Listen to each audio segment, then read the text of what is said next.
Good afternoon, everyone. I'm Governor John Carney. Thank you for joining us this afternoon for Delaware's response to COVID-19, our weekly press conference. We're joined again today by Dr. Carol Rattay, the Director of the Division of Public Health, AJ Shaw, our Director of the Emergency Management Agency, and Pam, our sign language expert for the deaf and hard of hearing. Thank you for joining us all once again. As we come to the end of the month of June, we've got some really good data to report. The conditions on the ground in our state continue to improve as they are across the country. We'll go over that data. We'll review the trajectory of positive cases, the percent positive of our tests that are done, and our focus importantly on vaccinations. On the White House call this morning, there were concerns among the governors across the country about CDC guidance on mask wearing in schools, which will be a subject of some focus as we move through the summer and into the fall. Obviously more important this summer than in most summers because the schools have considerable fiscal financial resources from the federal government to run summer programs so that children can catch up with lost learning over this past year so that we can help other children accelerate forward. Really a comprehensive plan from our Department of Education to the individual school districts. And I know they're all working hard to provide opportunities for all students to learn during the summer. But even as I circulate around the community, I noticed some confusion around mask wearing, and the subject on our governor's call was about mask wearing for children, which are required to wear a mask in school settings and congregate indoor settings is the advice of the CDC, particularly for children and others that are not mandated. The general rule or the general approach now is outdoor spaces are much safer than indoor spaces. And so those who are vaccinated and those that aren't vaccinated, unless it's a really congested outdoor event or happening, are free not to wear masks, or they're not recommended they should wear masks. Those who are vaccinated are free to not wear a mask indoors or outdoors unless there's a pre-existing conditions or personal concern. Certainly they can do that, but those who are not vaccinated are recommended to wear masks indoors. And of course, in our congregate settings, nursing homes, prisons, hospitals, those that are vaccinated and not vaccinated are advised to wear a mask. Of course, it's hard to say who's vaccinated and who's not. We know that there are age differences among those that are vaccinated and those who are not. And so it really is the honor system. We don't have a mask mandate at the moment. And of course, our emergency powers expire in the middle of July, and we're winding all that down. What I find is it's helpful just to carry a mask with you. And so if you end up in an indoor space that's, kind of congested or where others are wearing masks, I, from a leadership perspective, like to put a mask on and just to be careful and cautious. I suspect as we move forward, there will be continued focus on this subject, and people should be, if they're fully vaccinated, comfortable to go without a mask, or if it makes them feel more comfortable to wear one. So let's go to the data. Really good data this week in terms of the new cases on a 7-day moving average, down to just 28 new cases, 1% positive, even though the number of tests that we're doing continues to decline. We're still doing over 10,000 tests a week, which is more than we were doing back in March and April of last year, but considerably down from when we were doing 30, 40,000 cases a week. We're down to 15 people, COVID-19, that are hospitalized statewide, which is the smallest number since the initial outbreak back in April of last year. And we continue to lose Delawareans, not every day, but periodically succumbing to COVID-19. Overwhelmingly folks that are elderly, part of the vulnerable population, those with pre-existing conditions. We continue to stay focused. Let's take a look at the hospitalizations. This is really gives us a good example. Again, because if you go back to March, April, May of last year, we weren't doing a lot of testing compared to what we did in the fall and winter. But we know those people who were sick enough to require hospitalizations, and you can see the peak there that we hit after the first surge in March and early April to a peak of 337 hospitalized at the end of the month. We got healthier through May and June as we moved into the summer months. Again, outdoor spaces much safer than indoor spaces as we moved outdoors for the warmer months. We hit a low of 29 mid-August of 2020. And then as we moved into the fall, the weather got a little colder, people moved more indoors, big activities around Halloween, Thanksgiving, the December holidays, and you can see that peak as the virus spread through those late fall and winter months to a peak of 474 on July the 12th. And then once we got over that hump with vaccinations coming, we'll show you a chart that shows the effect of vaccinations and curtailing fatalities in Delaware. But we went down to the winter low of 80, almost 4 times of what it was back in August. And then we went for another peak of 180 the end of April 21st, and gradually down to the latest number of yesterday of 15, which is obviously where we want to be. So our focus is on getting people vaccinated. We've passed the 1 million vaccines administered milestone, fully vaccinated 467,000 Delawareans, over 65, 93% of Delawareans have received at least 1 dose. And the CDC mark that we're chasing to get 70% of adult Delawareans at least 1 dose vaccinated by July 4th, President Biden's goal for all of us. We're up to 69%, 69.1%. That 0.1 is important. And that's less than 7,000 vaccinations that we need to accomplish between now and July 4th. We're in range as long as our throughput doesn't decline too much further. The demand for first doses has declined. We've got a lot of people that are coming in for their second dose, but we need to get those first doses to push that number from 69.1% up to 70%.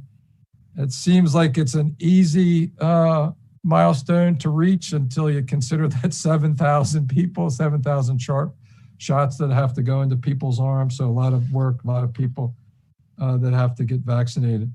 So let's just look, here's a quick graph to show the correlation between vaccinations and deaths among Delawareans from COVID-19. You can see from April all the way until early January, where we first started to have vaccines available here in Delaware and administer those vaccines. We had the deaths back in May of last year, leading up to that peak, and then in early January. And then as we started to vaccinate Delawareans, the number of Delawareans succumbing to COVID-19 and the number of positive cases really went down quite low. So over the weekend, we did have vaccination events across our state in conjunction with Juneteenth celebrations. I attended one at Charles E. Price Park outside of Middletown. We had a good group out there, a number of vaccines. This is a photograph with Senator Carper and myself and members of the Army and Air National Guard who joined us, the Division of Public Health, Health and Social Services, who were out there with their van providing vaccinations to those that were coming out. Most of the vaccinations are being delivered by our pharmacies now, and basically all the pharmacies across our state, if you're still looking on getting vaccinated, we need you to do so, particularly those that are in that young adult population, 18 to 35, which is one of the lowest vaccinated groups among the people here in Delaware. We need them to step up. They've crossed the 40% mark, which is a good thing, but we need to move them up, get over 50%, and in doing so, we'll get close to that goal of 70% by July 4th. We're still offering incentives. We've had an awarded Cole Hope, who is a young man in the Colonial School District. You can see him pictured there with his parents. Charlie Hope, by the way, was one of our star Delaware athletes who made it all the way to the NFL with the Green Bay Packers. That's him pictured with his son Cole and his wife, and with Rocky Bullwinkle. He won the Blue Rocks package, 25 tickets, a big outdoor celebration for him. He said he was going to use it for his birthday that was coming up. We were also at the Delaware State Fair. The Delaware State Fair has packages that are being raffled off, lots of tickets on the midway, tickets for shows and all kinds of things. And then we were down on the boardwalk in Rehoboth, a package at Funland, one of the coolest places for kids. It was packed the day we were down there. It was an indication that people are circulating, getting out, enjoying the summer, enjoying their vacation. And as we get vaccinated, the more the people that we get vaccinated, the less risk there is across our state in the spread of the virus. People are still, those who aren't vaccinated in particular, are still at some risk. And if you think about yourself and you're in that young adult age group, 18 to 35, more than half the people that are in that group. So if you're in a congregate setting, a bar, a restaurant, where there's a lot of other young adults like yourself, you're at risk if folks aren't wearing masks. So think about that and go out and get vaccinated. If you're hesitant for whatever reason, you can go onto the website, get a contact number, the Division of Public Health, get some questions answered so that you can get over that hump. We have Dr. Kyle Rattay again, the Director of Division of Public Health with us. We thank her and her team for great work over the last 15 months. Great, thank you so much, Governor. So this week, again, we have good news and positive trends, as the governor said.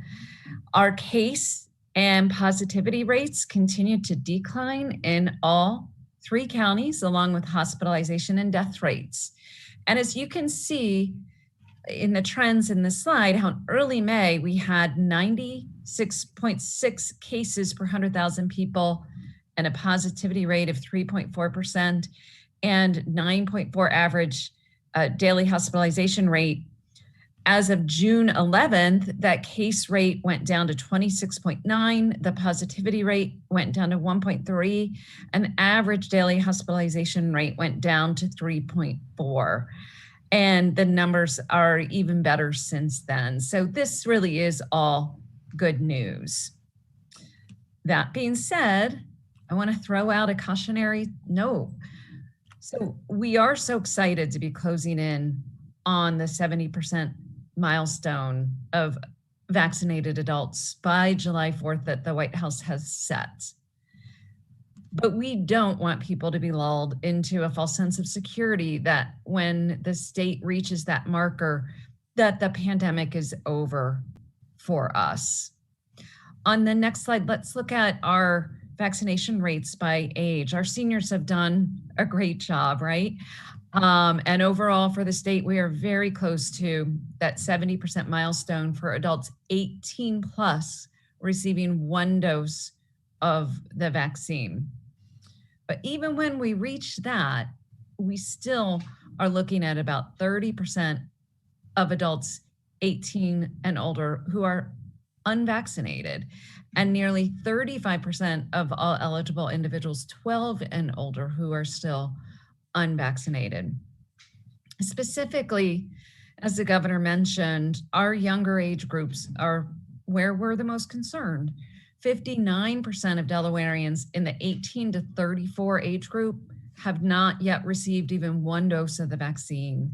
And 65% of Delawareans aged 12 to 17 have not gotten 1 dose of the vaccine. And if you look on My Healthy Community and you see where we have the most cases of COVID, that 18 to 34 age group is the age group that has had the highest number of cases for over the past year. And if you look at the pediatric population, you see that that's the group that's had the fastest increase in case rates over the past few months. So it's really important that we protect these groups. I mean, if you're in the 18 to 34 age group, we really want to encourage you to get vaccinated. With the increase in summer gatherings and everyone getting out and about, this helps you interact more safely with others. Especially as the governor was saying, when you're in places like bars or crowded settings where you don't know if the others around you are vaccinated, you can have the virus pass to you. And COVID doesn't care if you're usually healthy. This virus has made normally healthy young people incredibly sick and has left them to deal with long-term symptoms over a year later. So don't take a chance with your health. And yes, let's celebrate how far we've come and the amazing progress we've made together, but also let's not let down our guard. DPH and our partners, our many partners, incredible partners in the state, community-based organizations, the many vaccinating providers. We're going to continue with our outreach and especially focused on our adolescents and our young adults, encouraging vaccination, because the bottom line is we need to get our rates even higher, and especially in these age groups, so that we can prevent a potential resurgence in the fall. So let's talk about variants. The variants seen circulating are a key reason to be concerned about a resurgence, especially among those who are unvaccinated. Taking a look at our variant slide, the number of alpha variants increased by 33 from the week before. So that's that UK variant. The gamma variants increased by 4.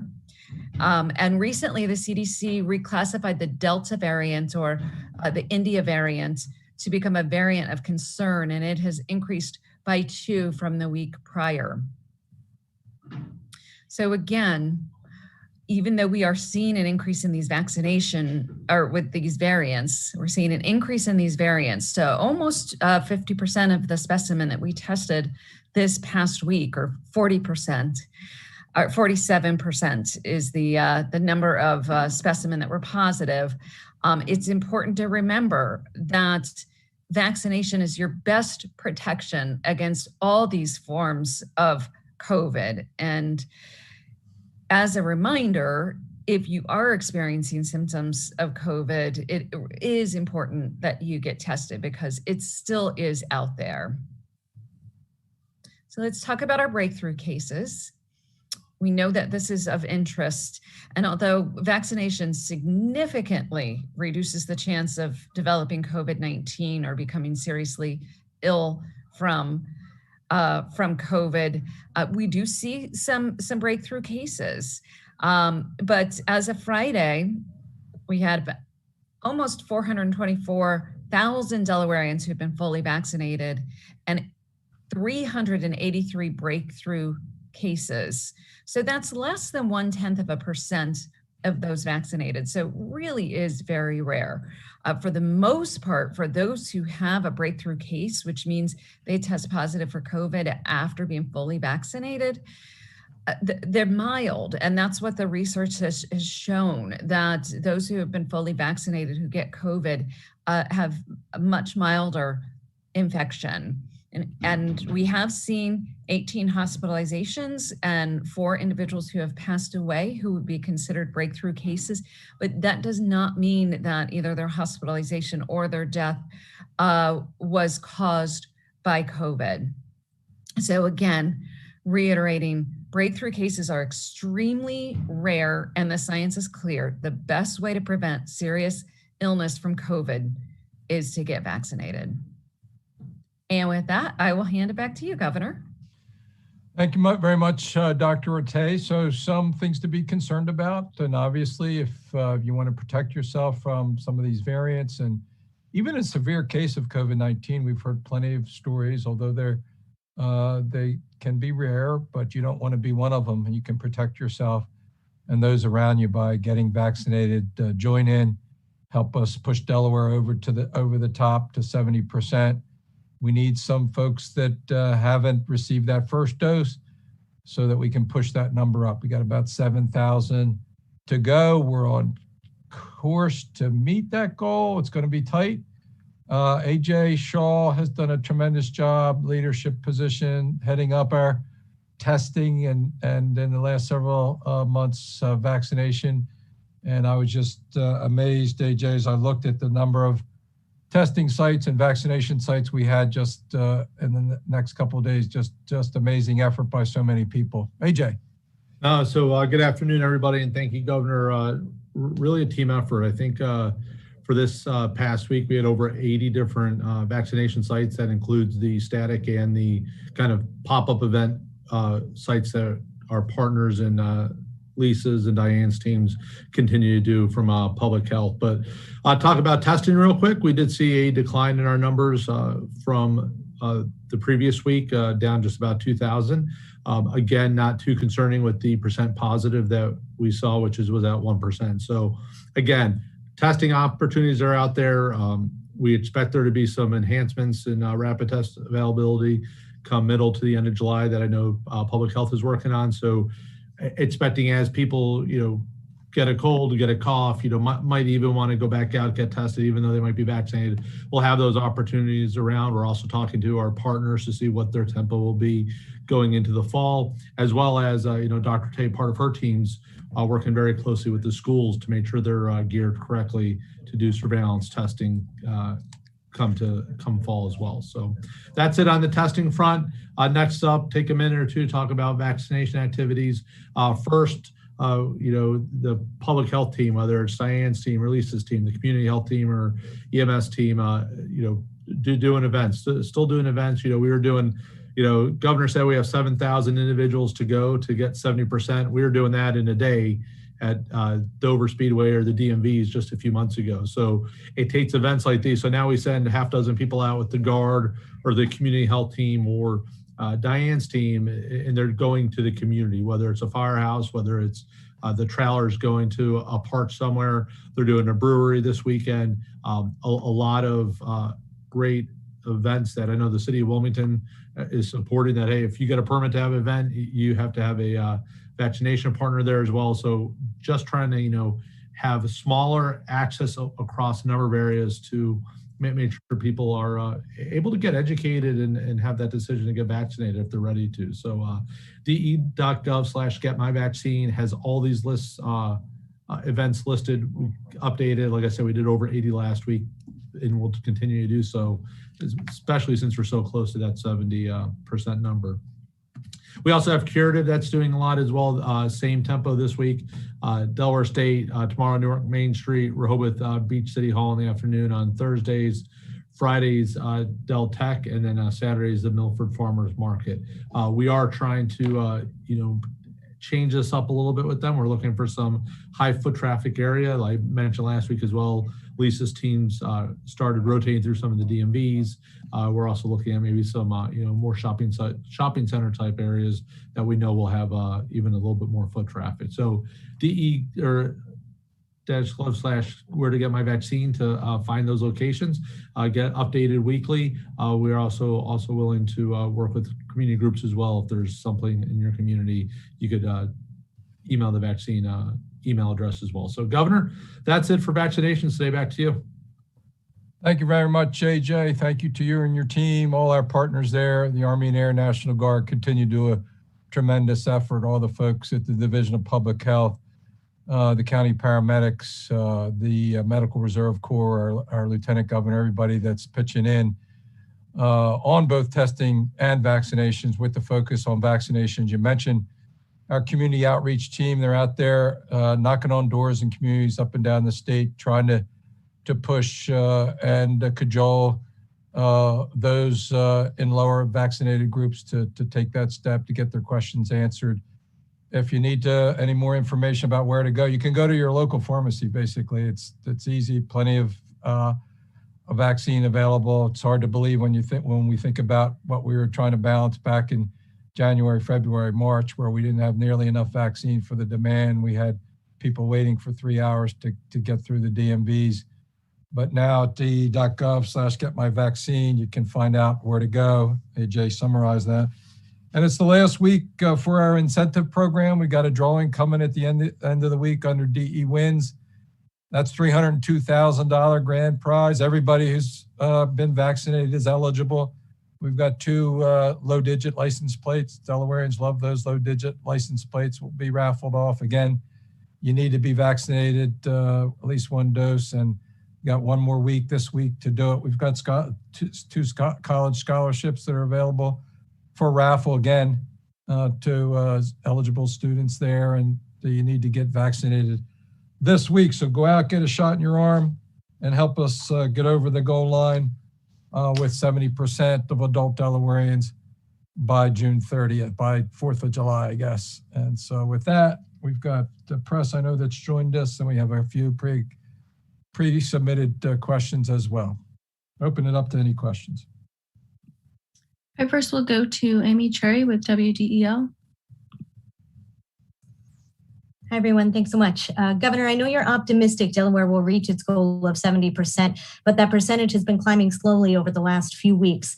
With less than 2 weeks to go and based on your current efforts, are you seeing people declining the vaccine when offered? And do you think it's realistic you'll get those 7,000 or so that you need? Yeah, I think it's going to be tight, Amy. If you just do the simple math, we got a declining demand. Yeah, people are out there.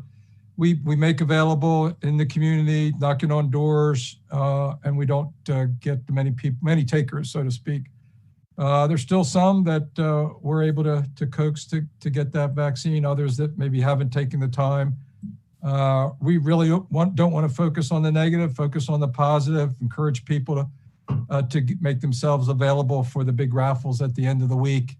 And just the idea of being part of the team that got over the goal line and pushed Delaware over the top at 70%. I think on the White House call, I think they said there were 16 other states and the District of Columbia have already done it. So we know it can be done. And we're pulling on all the stops, and we're making vaccines available just about anywhere, almost literally on any street corner across the state. Thanks so much.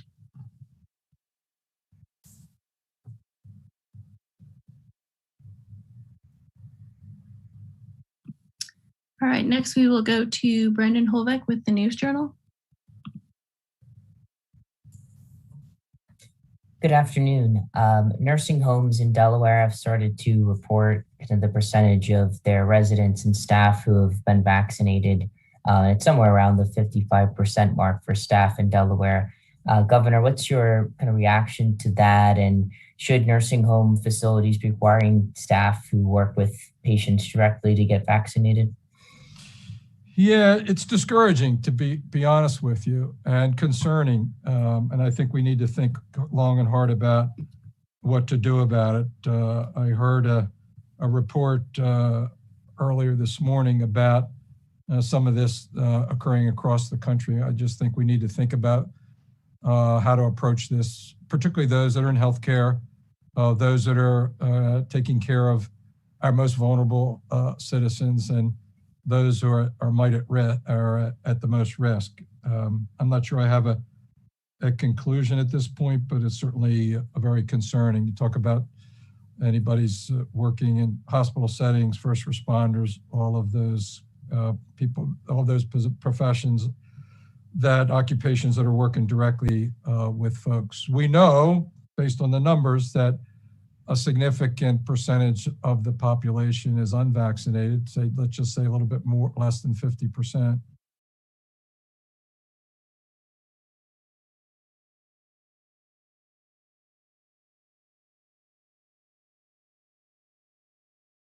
And they could get a severe case or a not so severe case, and to a certain extent, that's not controllable. But what we can control is getting people getting vaccinated, and so we just need people to take personal responsibility, encourage them to take that big step, and then figure out how to proceed. A couple months ago, we talked a lot about the Johnson & Johnson single shot vaccine and ways that it could be helpful compared to the other two vaccines. But obviously, since then, there's been some complications with it compared to the Pfizer and Moderna vaccines. Kind of just generally, where do we stand now with Johnson and Johnson? Does Delaware have to return any of the J&J it has, or anything like that, or how much is it being used? And kind of in retrospect, did it help? Was it helpful, or did it end up not being as big a factor as we maybe once thought it was going to be? Yeah, I'll let Dr. Rattay handle most of it, but I think it was discouraging from my perspective. It's so much easier to do a one dose, one and done. The different challenges that Johnson & Johnson had, first with the pause that they had, I guess it was a week or so, and then it could have undercut some of their legitimacy there. And then they had that distribution problem with the facility, or the problems they have with the facility in Baltimore. I looked at the numbers just the other day, and you would have thought that the Johnson & Johnson utilization numbers would have been way, way higher than what they are. I think it could have made a difference. Dr. Rattay? Yeah, so we're still big fans of Johnson & Johnson as a vaccine. It's effective and it's easy. The clotting disorder that led to the pause has continued to be identified as something very rare. So very few cases of this have continued to surface over time. And we, in fact, have seen a demand for Johnson & Johnson. We try to keep Johnson & Johnson and either Pfizer or Moderna, usually Pfizer because we can vaccinate the adolescents with it, available at all of our vaccination sites so that people have an option. And plenty of people choose the Johnson & Johnson vaccine to the degree where when offered from one of our neighboring states to have Johnson & Johnson, we brought more into the state. Several weeks ago, I think it was about 2 weeks ago, the federal government extended shelf life of Johnson & Johnson. So we don't expect to have any Johnson & Johnson expire on our hands. We're going to continue to use it. And again, we are very happy with it as a vaccine.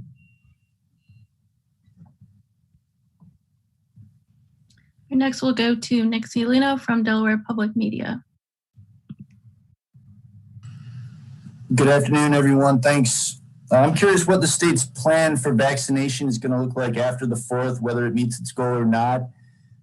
Whether it meets that 70% goal or not. Is any of the effort to vaccinate people going to get rolled back at all once the incentive program ends? No, we're gonna pull out. It's not the end. Maybe the end of the beginning. It's certainly not the end. We're going to focus on the younger age-eligible children and students, looking forward to bringing children back for in-person instruction next fall. We really need to get those numbers up. I think now you can be as young as 12 and be eligible. Dr. Rattay can clarify that. But yeah, that'll be a major focus. But we'll also continue to chip away at those adults that aren't. Remember, some of those adult populations weren't eligible as early as 65 and older. We had several weeks, if not a month or two, where it was just 65 and older folks that were eligible, and so there's not been as much time.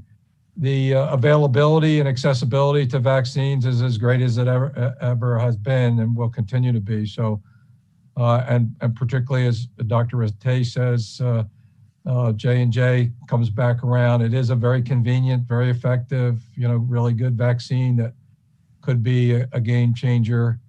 The younger children aren't yet eligible yet, so that's something to keep in mind. But we'll be focusing on getting as many children as we can vaccinated by school, opening of school in the fall. Dr. Rattay? Not much to add. We still have our work cut out for us. We really want to see our vaccine rates go much higher for first and second doses, really reaching individuals that we have not been as successful in getting vaccinated yet, and really learning what are the concerns, the barriers to getting vaccinated, and addressing those concerns. So, we have our work cut out for us over the next few months, and also gearing up for children under the age of 12 in the fall. According to the state auditor's website tracking the spending of CARES Act funding, Delaware still has a little over $160 million left. As the pandemic hopefully continues to wind down and more people get vaccinated, what is likely to happen to that money? Yeah, I'm not sure exactly what you're referring to, but I think a lot of that money is already committed. I know one of the programs that wasn't fully spent out was our Delaware Forward job training program, putting those resources available for folks to take credit certificate programs at Del Tech. That's one. Could be also commitments to the unemployment insurance fund and to some of those earlier programs to support small businesses. But my understanding was most of it was fully committed. If there are balances left, some of that obviously would revert back to the federal government. The time frame for spending it, I know, was extended. I don't have at the top of my head what the limit is there. But we'll keep an eye on the spend out of those. But as I said, most of it was already committed to the programs that are identified on the website and that most folks are aware of. Right, next we have Tim Mastro from Delaware State News. Good afternoon, everyone.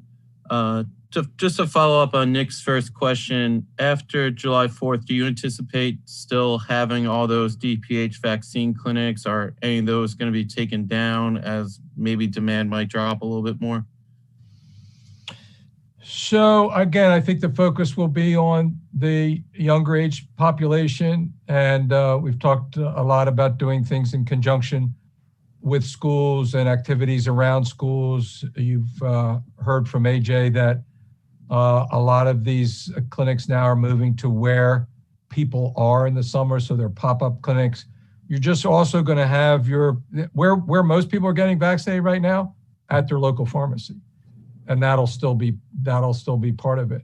The other place where people are really most comfortable, and I'll turn it over to Dr. Rattay and AJ both, is at their primary care physician. We got a lot of children coming back, getting their annual physical, and really in that place it's probably the best place to talk to a patient, mom and dad and the children, and get vaccinated there. Dr. Rattay or AJ? I don't have a lot to add. I will say throughout this whole response, and especially with our vaccine campaign, we flex and adjust based on where we see the demand and the need. And so at our public health sites, our 9 sites where we have less demand, we're using those teams on some days to get out there in the community with these pop-up sites. So we really do want to be where people are, where we can reach people. And we're learning, every day from communities, from community partners, where are the best places and best ways to reach people. And I'll also, reiterate what the governor just said about primary care. We really want to encourage individuals who have questions about the vaccine, maybe concerns about the safety of the vaccine, to talk to your primary care provider as they are equipped to answer questions.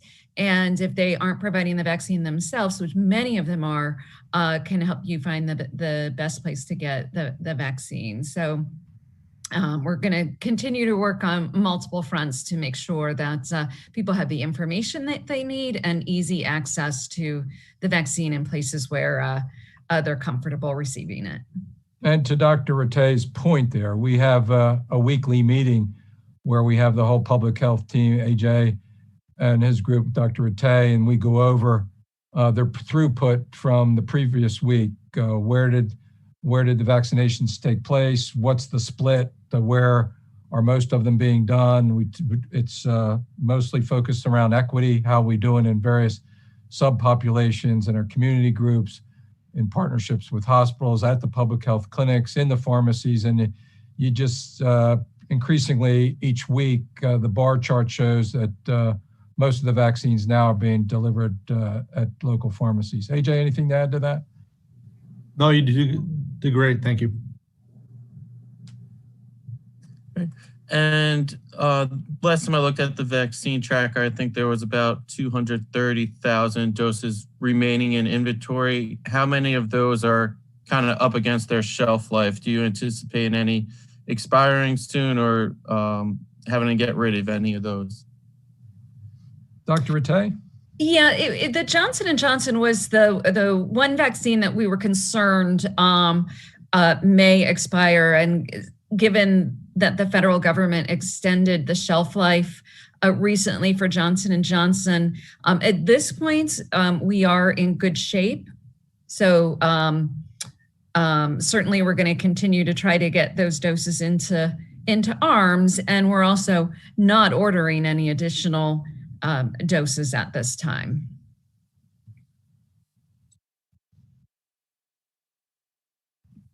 All right, next we'll move to the pre-submitted press questions. The first question is from Jared Leedy at WRDE. Is there a plan yet for the press conferences once the state of emergency ends? Will the press conferences continue? And if not, how will the state continue to provide COVID data and info? So our expectation is that next week will be the last weekly press conference. We will have press conferences after that on an as-needed basis. We will continue to update the website, and so all the data that we present here in the press conference will be available online. Obviously, with the expiration of the state of emergency, with the continued improving conditions, with our focus on vaccinations and return to school next fall, we didn't think it was necessary to continue with the press conferences on a weekly basis, but we'll have them on a as needed basis, really to focus probably on specific issues. Again, focusing on our return to school next fall and other issues. We'll continue to have periodic calls. We've suspended our weekly calls with the hospitals, although we have those calls from time to time. Same thing with the mayors. We generally have call with the mayors every other week, and they have some more ongoing issues around operations that will need to be clarified as we move out of the state of emergency. We also have periodic calls with the chambers of commerce, and again, most of the issues that they are focused on are kind of going by the wayside, at least in the short term. But we will come back and have press conferences on an as-needed basis. And of course, folks that have questions around issues and subjects that they're pursuing can obviously access to those of us who are here and those other state employees with that information. Next question is from Zoe Reed at WHYY. How do you feel about Biden's July 4th goal of 70% vaccination? Are you confident that we can get to that number? Why or why not? Is there a more realistic goal for a date to meet that number? Yeah, we've talked a lot about this. Frankly, I like the idea of having a goal, really, putting us on a timeline to get there, having us focus on really concentrating our efforts on getting first shots into people's arms. I think it has helped focus our team. And we've also been focused on equity, which has been a big concern. We have some problems in our demographic data that makes it a little bit hard with respect to measurements on the equity side, because we have a lot of information where people refuse to answer the questions with the demographic questions with respect to race and ethnicity. We actually, I think, have done a pretty good job of meeting those objectives. We're not where we want to be completely. The focus has certainly been there. Our attention to that priority has been there, and I think the goal of getting to 70% has helped us think through and continue to stay focused on getting shots in people's arms and the best and fastest way to do that. So can we get there? It's going to be close. I'm going to be optimistic and say we're going to get there. But we've got about something less than 7,000 additional shots, first shots. You know, we deliver a lot more than that, but those are often second shots for people who've already gotten their first shots. And that's a good thing, getting somebody to complete the two-dose regime. But to get to 70%, we need more people to get that first shot. This is the last question for today. It's from Zoe Reed at WHYY. This question's for Dr. Rattay. How do our current vaccination numbers put us closer to either the WHO or CDC criteria for declaring the pandemic over or suppressed, if there is such a metric, and what is the criteria to meet suppression of the virus and herd immunity? Yeah, it's a great question. We've touched on this a few times when we've talked about, you know, is there a particular number for herd immunity? At this point, we don't know exactly what that vaccination number is that will significantly drive down the virus and the spread of the virus. I can tell you that I am excited about us getting to the 70% first dose, but I think it's important that we be realistic that that is not a number that's going to suppress the virus. The virus will still be out there. It will still be circulating, and there will still be individuals who are vulnerable, mainly those who have not been vaccinated. And that's especially the case because of the variants. So while we do have great news, as the governor was showing the chart on, you know, the numbers of deaths in our state and hospitalizations, they've gone down significantly. And so much of this has been driven by vaccination, and especially because our seniors have done such a great job getting vaccinated. But again, because of the variants and because our young adults and adolescents are still, the majority are not vaccinated, we can't expect that we will be able to suppress the virus until we get those numbers up and we really protect all individuals in the state through vaccination.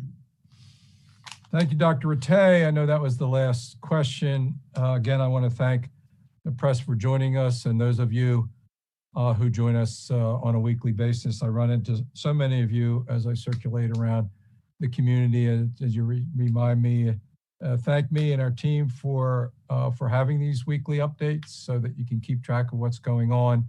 As I said a minute ago, next week will be our last weekly press conference. So hopefully we'll have good news to report with reaching that magical number of 70% that President Biden has challenged us all with. We know we can do it. 16 states in the District of Columbia have already done it. We know we're right on the doorstep. We've got fewer than 7,000 left to go. And we know that those 65 and older are overwhelmingly vaccinated with more than 90% with at least one dose. And as you move down younger groups, younger adults down to the teenagers, the percentage goes down. So if you're in the young adult group, 18 to 35, you're only up to about 41%. So more than half of the folks in that demographic are vaccinated. So that's where we can find more arms than in other demographics. It's also where there's more risk. And so think about that. You can go to our website at de.gov/getmyvaccine, or you could just go to your local pharmacy and they'll have vaccine available there. We got plenty of clinics, community clinics, pop-up clinics traveling around the state. Lots of opportunities in a place near you. So let's get vaccinated. Let's really go all out this last week. Get your name in there for $302,000 grand prize drawing on June 30th. And let's all celebrate Independence Day like no other day this July 4th. Thanks for joining us, and we'll see you one more time next week.